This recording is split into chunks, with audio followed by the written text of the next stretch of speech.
Capstone holidays இவங்களுடைய summer சேலில் இப்போ special ஆஃபராக Singapore, Malacca, Kuala Lumpur அப்படின்னு எல்லாத்தையும் கவர் பண்ணி 5 nights 6 days கொண்ட ஒரு குரூப் டூர் பேக்கேஜுக்கு பெர் பர்சன் இவங்க 84,999 சார்ஜ் பண்ணுறாங்க. அடிஷனலாக 2 days லங்காவையும் சேர்த்து நீங்கள் எக்ஸ்ப்ளோர் பண்ணணும் அப்படின்னா 99,999 இவங்க சார்ஜ் பண்ணுறாங்க. இதிலேயே உங்களுடைய Singapore visa, flight tickets, private transfer, hotel accommodation, breakfast, lunch and dinner, dedicated tour manager, all entry ஃபீஸ்லேருந்து வாட்டர் பாட்டில் வரைக்கும் எல்லாமே இதிலேயே கவர் ஆகிடும். இவங்ககிட்டயே 3 nights 4 daysக்கான ஒரு மலேசியா குரூப் டூர் பேக்கேஜ் 44,999க்கும் 4 nights 5 daysக்கான தாய்லாந்தில் புக்கட் அண்ட் கிராபியை மட்டும் தனியாக எக்ஸ்ப்ளோர் பண்ணக்கூடிய ஒரு குரூப் டூர் பேக்கேஜ் 58,499க்கும் வியட்நாமில் 6 nights 7 days அப்படின்னு எக்ஸ்ப்ளோர் பண்ணக்கூடிய ஒரு குரூப் டூர் பேக்கேஜ் உங்களுக்கு 89,999க்கும் அவைலபிளாக இருக்குது. அப்புறம் என்ன, இந்த சம்மர் ஹாலிடேஸில் உங்களோட ஃபேமிலியோட ஒரு இன்டர்நேஷ்னல் ட்ரிப், அதுவும் அஃபோர்டபுள் காஸ்ட்டில் போகணும் அப்படின்னு காத்துட்ருக்க நபர்களாக நீங்கள் மேலே தர்ற நம்பருக்கு கேப்ஸ்டோன் ஹாலிடேஸுக்கு கால் பண்ணுங்கள். உங்களோட ட்ரீம் டெஸ்டினேஷனுக்கான டூர் பேக்கேஜை புக் பண்ணுங்கள். Hello viewers, welcome to filmi craft. நான் உங்கள் அருண். இந்த எபிசோடில் பாசில் ஜோசஃபுடைய நடிப்பில் ஒரு மலையாளம் பிளாக் காமெடி ட்ராமாவாக நம்மூர் தியேட்டர்ஸ்லேயே இப்போ வெளியாக இருக்கிற மரண மாஸ் படம் எப்படி இருக்குது அப்படின்னு தான் இங்கே நம்ம பார்க்க போகிறோம். இந்த படத்துடைய ஆரம்பத்திலேயே வயசான நபர்கள் 2-3 பேர் படுகொலை செய்யப்படுறாங்க. இது எல்லாமே ஒரே பேட்டர்னில் இருக்குது. அந்த பேட்டர்னுங்கிறத போலீஸ் எப்படி கண்டுபிடிக்குதுங்கிறீங்க? இறந்து போனவங்க எல்லாருடைய வாயிலையும் ஒரு வாழைப்பழம் சொருகப்பட்டிருக்கு. இதனாலேயே இது டெஃபினட்டாக ஒரே பேட்டர்னில் இருக்குது, இது ஏதோ ஒரு சீரியல் கில்லருடைய வேலை தான் அப்படின்னு சொல்லி அந்த சீரியல் கில்லருக்கு பனானா கில்லர் அப்படின்னு பேரையும் வைக்கிது போலீஸ் டிபார்ட்மெண்ட்டு. அவனை எப்படியாவது பிடிக்கணும்னு சுற்று போட்டு தேடிக்கிட்டு இருக்காங்க. அவங்களுடைய சந்தேக பார்வை முதல்ல விழுந்ததே நம்ம கதாநாயகன் மேலே தான். ஏன்னா நம்மளுடைய குணாதிசயம் எப்படி, அவர் ஹேர் ஸ்டைல் எப்படி, அது ஏன் அப்படின்னு நீங்கள் பார்த்து தெரிஞ்சுக்கோங்க. ஆனால் இப்போ நம்ம கதாநாயகன் தான் சீரியல் கில்லரு அப்படின்னு மொத்த ஊரும் பேச ஆரம்பிக்கிற தருணத்தில், என்னது நீ சீரியல் கில்லரா அப்படின்னு சொல்லி அவருடைய லவ்வராக இருக்கக்கூடிய படத்துடைய கதாநாயகி, ஐயோ நம்ம லவ்வே வேணாம் பிரேக்கப் பண்ணிடுவான் அப்படின்னு பிரேக்கப் பண்ணிடுறாங்க. இப்போ ஒரு பக்கம் லவ் பிரேக்கப்பு, இன்னொரு பக்கம் சீரியல் கில்லர் அப்படின்னு தான் மேலே விழுந்த பழி, இது ரெண்டையும் எப்படித்தான் நம்ம கதாநாயகன் இதுக்கப்புறம் சமாளித்தார் அப்படிங்கிறது தான் இந்த படத்துடைய மொத்த கதையை. மொத்த விமர்சனத்தையும் பொறுமையாக பார்த்துட்டு அதுக்கப்புறம் என்ன வேணாலும் நீங்கள் காலை எடுங்க. வழக்கம் போல் சொல்கிறத நான் சொல்லிடுறேன். இந்த படத்தை பொறுத்தளவுக்கு இது சிஜு சன்னியுடைய கதை. சிஜு சன்னியும் இயக்குனரான சிவபிரசாத்தும் சேர்ந்து ஸ்க்ரீன் ப்ளே பண்ணி இதை இயக்குனரான சிவபிரசாத் தன்னுடைய முதல் படமாக எடுத்திருக்காப்புல.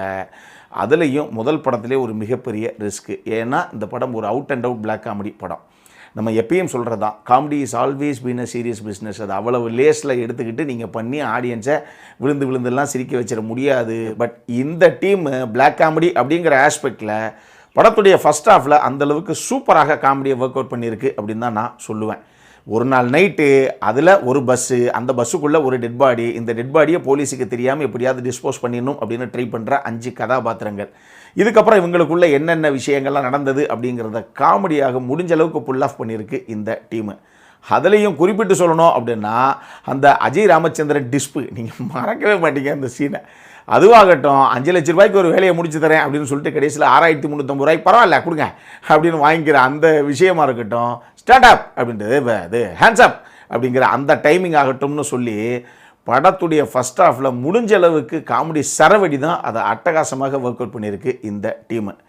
டெக்னிக்கலி இந்த கதைக்கு தேவையான விஷயத்தை டெக்னிக்கல் சைடில் கொடுத்துருக்காங்க அப்படின்னே நான் சொல்லுவேன். பெர்ஃபார்மன்ஸை பொறுத்தளவுக்கு பாசில் ஜோசப் அவருடைய படங்களில் அவருடைய காமெடி எப்படி இருக்குமோ அந்த மாதிரி அந்த டைமிங் டெலிவரியை பல இடங்களில் அட்டகாசமாக ஒர்க் அவுட் பண்ணியிருக்காரு. இந்த படத்தை பொறுத்தளவுக்கு சென்ட்ரல் கேரக்டர்ஸு அப்படிங்கிறது ஒரு 5-6 கதாபாத்திரங்கள் தான். முதல்ல பாசில் ஜோசஃபும் அனிஷ்மா அனில்குமாரும் ஒரு பக்கம், இன்னொரு பக்கம் சுரேஷ் கிருஷ்ணாவும் சிஜு சன்னியும், இன்னொரு சைடில் பார்த்தீங்க அப்படின்னா ராஜேஷ் மாதவனும் சரி, புலியானம் பவுலோஸும் சரி. இதுதான் முக்கியமான கதாபாத்திரங்கள். இது போக பாபு ஆண்டனி லைட்டாக அங்கங்கே வந்து தலையை காமிச்சிட்டு போயிருக்காப்புல ஒரு 2-3 சீனுக்கு. மலையாளத்தில் இருக்கக்கூடிய லீடிங் ஆக்டரில் ஒருத்தர் ஒரு சின்ன 5 செகண்டுக்கு ஒரு கேமியோ ஒன்று பண்ணியிருக்காப்புல. அது வந்து சூப்பரான ஒரு கேமியோ, நானும் எதிர்பார்க்கல, அது சூப்பராகவே இருந்தது. ஸோ பெர்ஃபார்மன்ஸை பொறுத்தளவுக்கு என்ன புல் ஆஃப் பண்ணணுமோ அதை பண்ணியிருக்காங்க. குறிப்பாக படத்துடைய ஃபஸ்ட் ஹாஃபில், ஏன்னா அங்கே தான் காமெடி பெருசாக தெரிச்சது.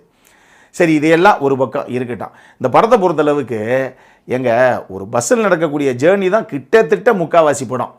அதை ஃபஸ்ட் ஹாஃப் ஃபுல்லாக செம சுவாரஸ்யமாக எடுத்துகிட்டு செகண்ட் ஹாஃபுக்கு போகும்போது பெருசாக சொதப்பி விட்டுருச்சு இந்த டீமை. படம் ஆரம்பித்த அரை மணி நேரத்துக்குள்ளேயே கதைக்களத்தையும் கதாபாத்திரங்கள் எல்லாத்தையும் கிளியராக எஸ்டாப்ளிஷ் பண்ணிவிட்டு ஒரு கதாபாத்திரமும் இப்படி தான் பிஹேவ் பண்ணுங்கிறதெல்லாம் கிளியராக முதல்ல போர்ட்ரே பண்ணிவிட்டு அதுக்கு அடுத்து அந்த பஸ்ஸில் ஆரம்பிக்கிற அந்த ஜேர்னி ஃபஸ்ட் ஹாஃபில் பயங்கர சுவாரஸ்யமாக போகுது. செகண்ட் ஹாஃபுக்கு போகும்போது தேவையில்லாமல் ஒரு சில கதாபாத்திரங்களுக்குள்ளே இருக்கக்கூடிய எமோஷனல் விஷயங்கள் அது எல்லாத்தையும் கதைக்குள்ளே வந்து உள்ளே கலந்து கட்டி அடிக்கிறேன் அப்படின்னு சொல்லி செகண்ட் ஹாஃபு எப்போங்க முடிப்பீங்க அப்படிங்கிற அளவுக்கு நம்மளுடைய பொறுமையை ரொம்பவே சோதிச்சிருச்சு. இன்னும் சொல்ல போனால் இவங்க எடுத்துக்கிட்ட இந்த கதையெல்லாம் கிட்டத்தட்ட ஒரு ஷார்ட் ஃபிலிமுக்கான கதை தான். இதை இவங்க 1 மணி நேரம் 50 நிமிஷத்துலலாம் மேக்ஸிமம் முடிச்சிருக்கணும். 2 மணி நேரங்கிறதுலாம் ஜாஸ்தி. ஆனால் 2 மணி நேரம் 21 நிமிஷம் இந்த படம் ஓடுது. நிச்சயமாக அரை மணி நேரம் எக்ஸ்ட்ரா ஃபுட்டேஜ் தான். அது டெஃபினட்டாக படம் பார்க்கும்போது நமக்கு தெரியுது. ஜவ்வாக இழுத்துட்டாங்க. குறிப்பாக செகண்ட் ஹாஃபெல்லாம் இந்த அளவுக்கு இவங்க வந்து உலட்டி இருக்க தேவையே கிடையாது அப்படிங்கிற ஒரு ஃபீல் தான் நமக்கு ஹெவியாக வருது. லென்த்தும் அப்படிங்கிறது இந்த படத்துக்கு இன்னொரு மிகப்பெரிய பிரச்சனை தான். மொத்தமாக இந்த படம் எப்படி இருக்குது அப்படின்னு கேட்டிங்கன்னா, ஒரு சூப்பரான ஃபர்ஸ்ட் ஹாஃப், எங்கேயுமே நம்மளை பெருசாக என்கேஜ் பண்ணாத ஒரு செகண்ட் ஹாஃப், ரெண்டும் சேர்ந்தது தான் இந்த மரண மாஸ்.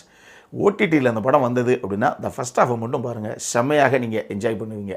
அடல்காரனை பொறுத்தளவுக்கு இந்த படத்தில் டெஃபினட்டாக செக்ஷுவலான ஒரு சில விஷயங்கள் போர்ட்ரே பண்ணப்பட்டிருக்கு. இந்த படம் UA 16+ மக்களே, அதை மைண்டில் வச்சுக்கோங்க. நீங்கள் பார்த்துட்டு அதுக்கப்புறம் ஃபேமிலியோட பார்க்கலாமா வேணுமாங்கிற அந்த காலெல்லாம் நீங்களே எடுத்துக்கோங்க. இந்த படம் நம்ம ஊர் தேட்டர்ஸ்லேயே இங்கிலீஷ் சப்டைட்டில்ஸோட அவைலபிளாக இருக்குது. அப்புறம் என்ன, இதே மாதிரி இன்னொரு வீடியோவோட அடுத்த முறை உங்களை சந்திக்கிற வரைக்கும் இட்ஸ் அருண் சைனிங் ஆஃப்.